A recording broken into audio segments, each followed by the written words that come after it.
In the early hours of a cold night in 1979, 7 men crossed the New Mexico border and were never seen again.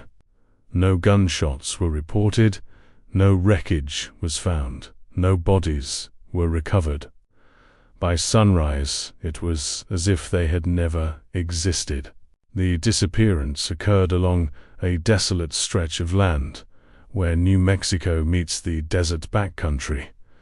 No towns nearby, no streetlights, just dirt roads, dry wind, and border fences that existed more on maps than in reality. The kind of place where jurisdiction blurred and help arrived late, if it arrived at all. The 7 men were seasonal workers, not criminals, not drifters. They were hired hands, moving equipment between sites, paid in cash, sleeping where they could. Men who stayed invisible because visibility brought questions they couldn't afford. On paper, they barely existed. In real life, they were everything to the families waiting for them. On the night they vanished, witnesses later recalled seeing a single convoy, 2 trucks, 1 unmarked vehicle. No headlights for long stretches. The men were told it was a routine border shortcut, faster, safer, cheaper. They trusted the instructions because they came from someone who had paid them before. What no one could explain was why the radios went silent at the same time. 7 separate units. 1 moment of transmission, then nothing. The signal didn't fade. It stopped.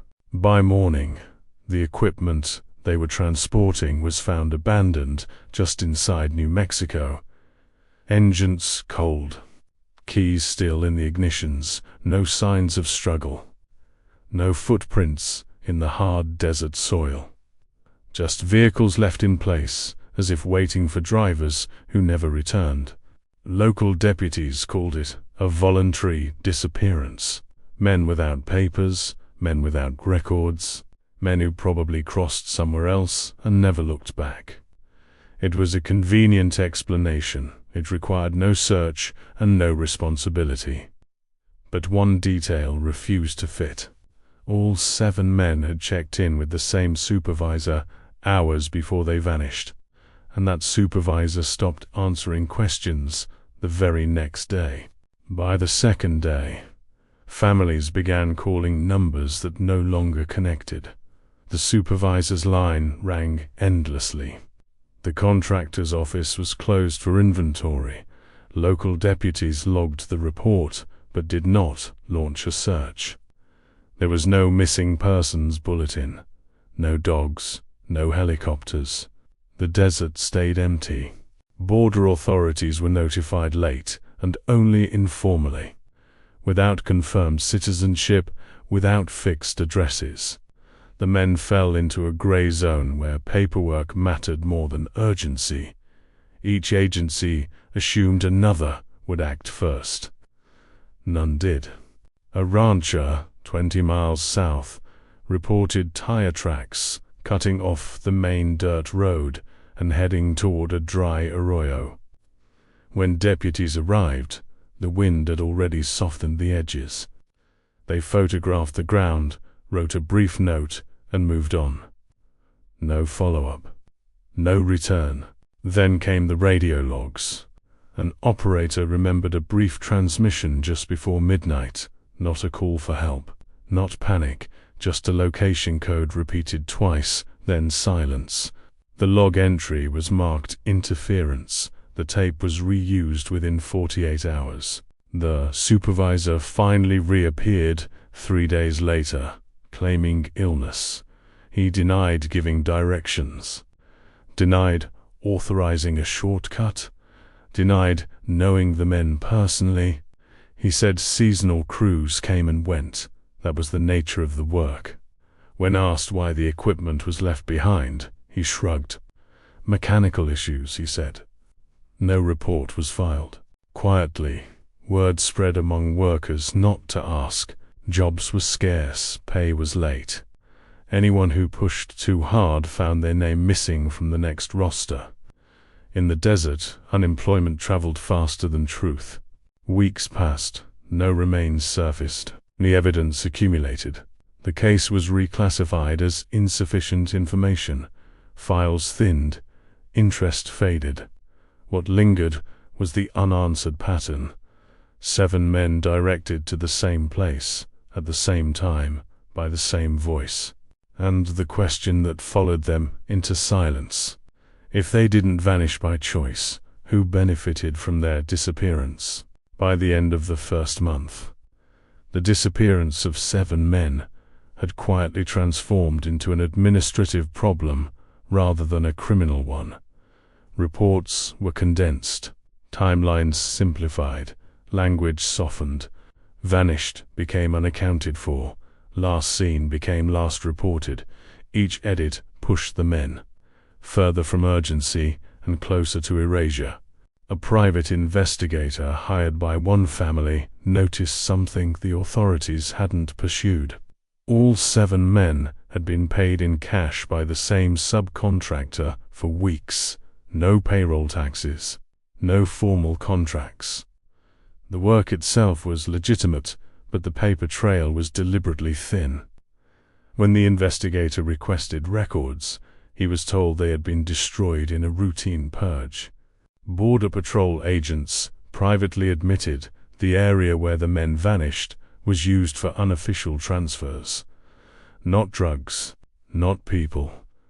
Equipment, materials that companies preferred not to route through inspection points. Shortcuts that existed only because everyone involved agreed not to look too closely.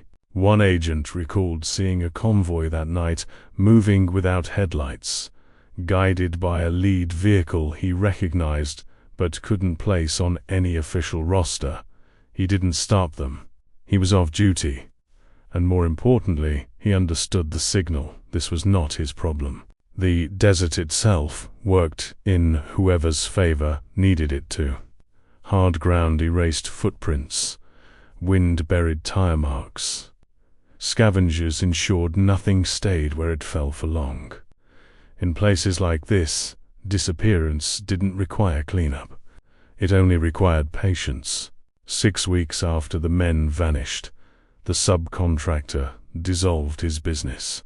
No announcement, no bankruptcy, just gone. His phone disconnected. His address led to an empty lot.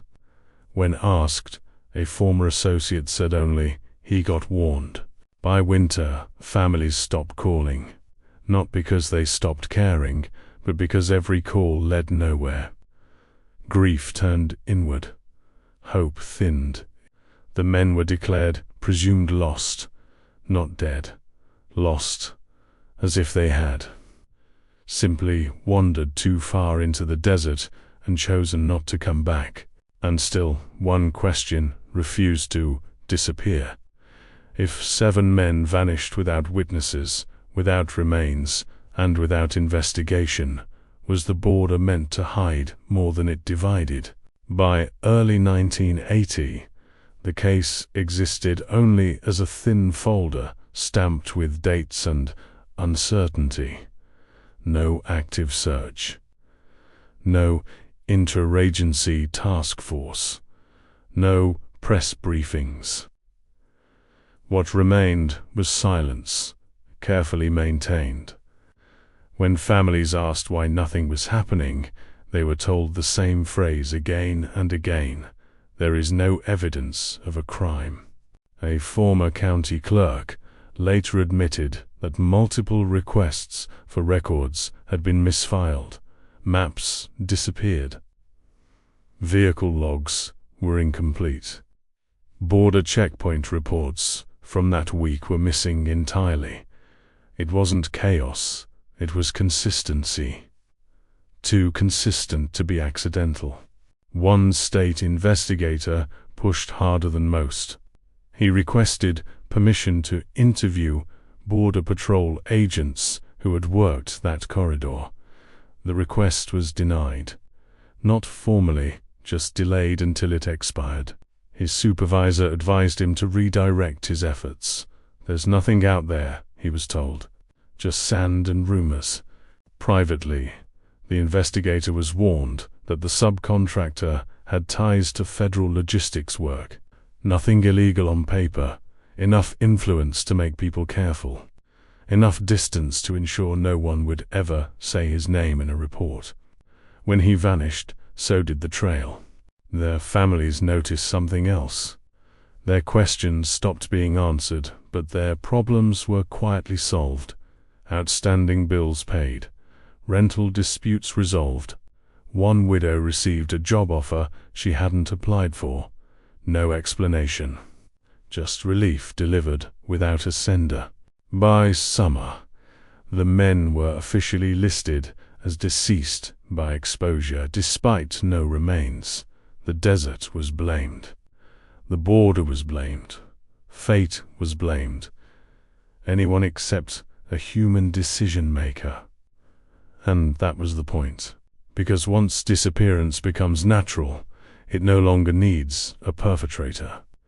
Yet one truth lingered among those who knew the land. Borders don't make people vanish. They just make it easier not to look. Years pass, and the desert kept its silence. Wind erased tracks, sun bleached metal, roads shifted. The place where the 7 men were last directed became indistinguishable from every other empty stretch along the border. Nothing marked it. Nothing warned you what had happened there. In 1993, a former logistics coordinator spoke briefly to a researcher studying undocumented labor routes. He claimed that in the late 1970s, certain border corridors were used to resolve problems quickly. Not arrests, not detentions, problems. When asked what that meant, he ended the conversation. No remains were ever recovered, no graves visited, no official death certificates explained how 7 men could vanish, with vehicles left behind and radios silenced at the same second. The case files remain closed, thin, and carefully worded. There are no suspects, because naming one would require admitting the disappearance was useful. Families learned to live with uncertainty. Some moved away, some stayed. All carried questions that had no place to land. The men were remembered quietly, in kitchens and prayers, never in headlines. Not because they were forgotten, but because remembering them made people uncomfortable. The New Mexico border massacre of 1979 was never solved because it wasn't meant to be. It existed at the intersection of labor, power, and geography, where responsibility dissolves and silence is cheaper than truth. 7 men vanished overnight. Not by accident, not by chance, but because someone understood that the border doesn't just separate countries, it separates accountability from consequence. If this story made you think about how easily people can disappear when no one is required to look for them, leave a like and subscribe to the channel. Some histories aren't lost, they're erased.